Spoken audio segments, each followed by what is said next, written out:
नमस्कार। ज्योतिषीय श्रृंखला की इस कड़ी में आपका हार्दिक स्वागत है। कुंडली में बनने वाले विभिन्न राजयोगों के अध्ययन के क्रम में आइए हम अब कुर्म योग का अध्ययन करते हैं। कुर्म योग क्या है, इसका निर्माण कुंडली में कैसे होता है और जातक पर इसका क्या प्रभाव होता है। जब कुंडली में ग्रहों की स्थिति ऐसे बनती है जिससे कछुए की आकृति बनती हो तो उसे कुर्म योग बोलते हैं। इसको विद्वानों ने दो तरह से परिभाषित किया है, दो स्थितियां बतलाई हैं इसकी।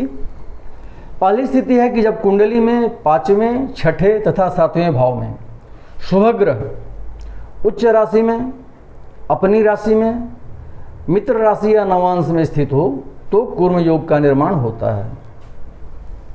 शुभ ग्रह 5वें, 6ठे और 7वें भाव में जब अपनी उच्च राशि में, स्वराशि में या मित्र के राशि नवांश में अवस्थित हो तो कुर्म योग का निर्माण होता है। पहली स्थिति हो गई।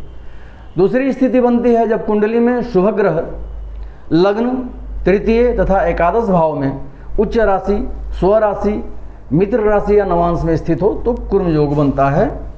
लग्न में, तृतीय स्थान में और एकादश स्थान में शुभ ग्रह उच्च राशि, स्वराशि या अपने मित्र की राशि या नवांश में अवस्थित होता है। कुर्म योग ज्योतिष शास्त्र में एक महत्वपूर्ण योग होता है। इस योग के निर्माण के लिए कुछ शर्तों का होना आवश्यक होता है। पहली शर्त के अनुसार कुर्म योग के निर्माण के लिए शुभ ग्रहों को दीप्त, स्वस्थ या मुदित अवस्था में होना आवश्यक होता है। हम पहले के वीडियो में ये जान चुके हैं, ग्रहों का जब हम अध्ययन कर रहे थे तो ग्रह अपनी उच्च राशि में या मूल त्रिकोण राशि में दीप्त होते हैं, अपनी राशि में स्वस्थ होते हैं और अपने मित्र की राशि में वो प्रमुदित होते हैं। तो पहली स्थिति वही बताया गया है कि शुभ ग्रहों को दीप्त अवस्था में, स्वस्थ अवस्था में या मुदित अवस्था में होना आवश्यक होता है और पंचम, षष्ठ तथा सप्तम भावों में अवस्थित होना जरूरी है। दूसरी स्थिति के अनुसार लग्न, तृतीय या एकादश भाव में अशुभ ग्रह स्थित होने से भी यह योग बनता है।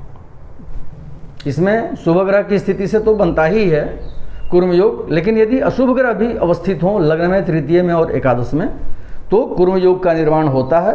परंतु उसके साथ भी कंडीशन यही है कि ग्रहों को दीप्त अवस्था में, स्वस्थ अवस्था में अथवा प्रमुदित अवस्था में होना आवश्यक होता है।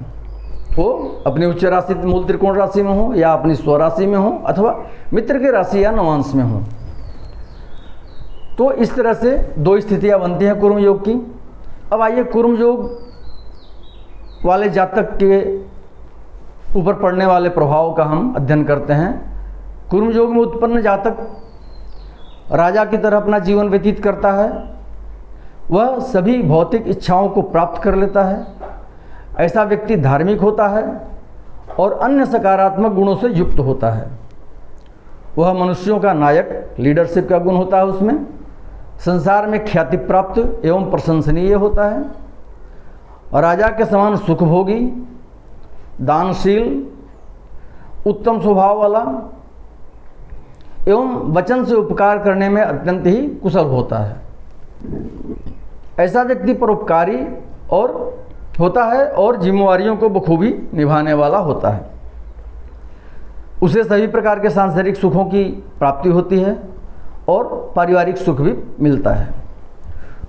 कुर्म योग व्यक्ति को सफल तथा धनवान बनाता है तथा समाज में मान सम्मान में वृद्धि करता है।